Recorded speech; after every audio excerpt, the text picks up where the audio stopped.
Olá pessoal, eu sou a Tamara e chegamos no capítulo 28 do livro Nosso Lar, Em Serviço. Encerrada a prece coletiva, ao crepúsculo, Tobias ligou o receptor, a fim de ouvir os samaritanos em atividade no umbral. Justamente curioso, vinha saber que as turmas de operações dessa natureza se comunicavam com as retaguardas de tarefa, em horas convencionais. Então tinha um instrumento de comunicação também dentro das câmaras com o pessoal que foi trabalhar resgatando lá no umbral. Sentia-me algo cansado pelos intensos esforços despendidos, mas o coração entoava hinos de alegria interior. Vocês lembram que no capítulo anterior, André Luiz tinha pegado balde, pano e ajudou a limpar os vômitos dos pacientes, os fluidos venenosos. Digamos que ele foi de manhã no ministério, começou a trabalhar e o tempo passou e já estava ali no final do expediente do dia, né? E aí ele está ali ainda entre eles. Recebera a aventura do trabalho, afinal, e o espírito de serviço fornece tônicos de misterioso vigor. Estabelecido o contato elétrico, o pequenino aparelho sob meus olhos começou a transmitir o recado, depois de alguns minutos de espera. Samaritanos ao Ministério da Regeneração! Samaritanos ao Ministério da Regeneração! Muito trabalho nos abismos da sombra. Foi possível deslocar grande multidão de infelizes, sequestrando as trevas espirituais 29 irmãos. Sequestrando? Será que eles estavam presos? 22 em desequilíbrio mental e 7 em completa inanição psíquica. Eu fui no Google ver o que era inanição. É o estado de uma célula ou de um organismo que carece de um elemento indispensável à vida. Então eles estavam lá sem conseguir se comandar, ter algum tipo de consciência da sua situação espiritual. Nossas turmas estão organizando o transporte. Chegaremos alguns minutos depois da meia-noite. Pedimos providenciar. E acho que deu uma falha na comunicação e parou a comunicação. Notando que Narciso e Tobias se entreolharam profundamente admirados, tão logo silenciou a estranha voz. Não pude conter a pergunta que me desbordava dos lábios. Como assim? Por que esse transporte em massa? Não são todos espíritos? Tobias sorriu e explicou. O irmão esquece que não chegou ao Ministério do Auxílio de outro modo. Você também veio carregado, André Luiz, e tinha outros também contigo. Conheço o episódio de sua vinda.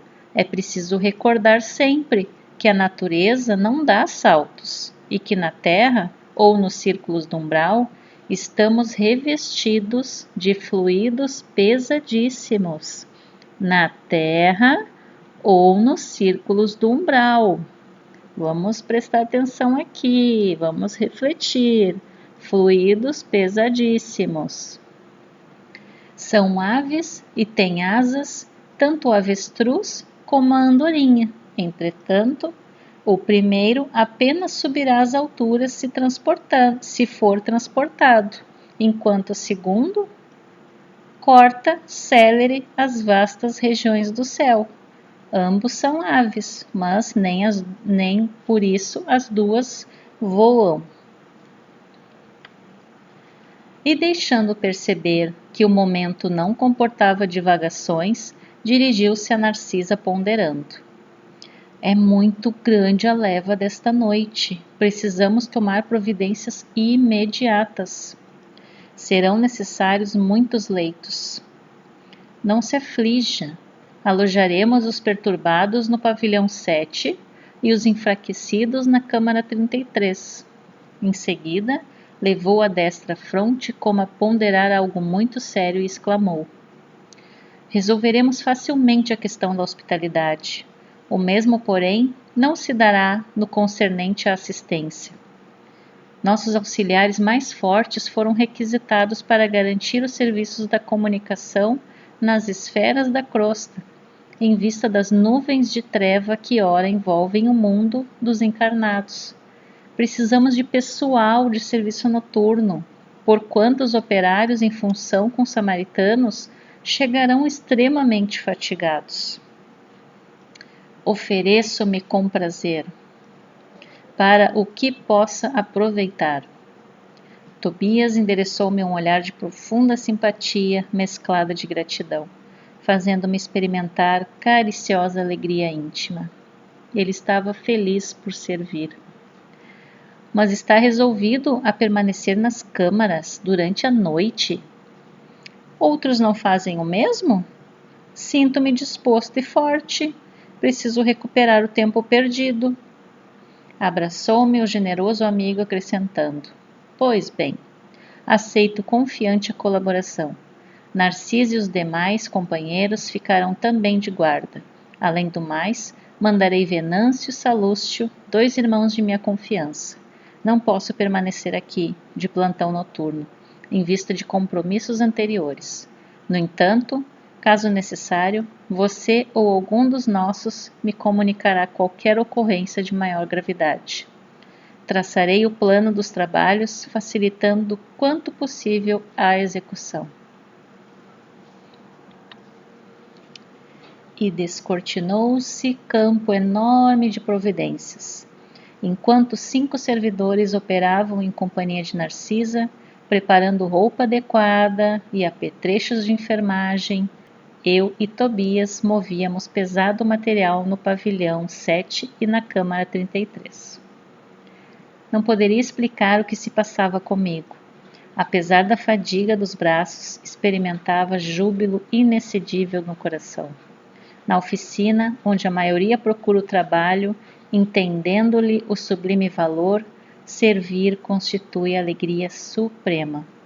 Não pensava francamente na compensação dos bônus hora, nas recompensas imediatas que me pudessem advir do esforço. Contudo, minha satisfação era profunda, reconhecendo que poderia comparecer feliz e honrado perante a minha mãe e os benfeitores que havia encontrado no Ministério do Auxílio. Ao despedir-se, Tobias voltou a abraçar-me e falou: desejo a vocês muita paz de Jesus, boa noite e serviço útil. Amanhã, às 8 horas, você poderá descansar. O máximo de trabalho cada dia é de 12 horas, mas estamos em circunstâncias especiais. Respondi que as determinações me enchiam de sincero contentamento. A sós, com o grande número de enfermeiros, passei a interessar-me pelos doentes, com mais carinho. Dentre as figuras de auxiliares presentes, impressionou-me a bondade espontânea de Narcisa, que atendia a todos maternalmente. Atraído pela sua generosidade, busquei aproximar-me com interesse. Não foi difícil alcançar o prazer de sua conversação carinhosa e simples. A velhinha amável semelhava-se a um livro sublime de bondade e sabedoria.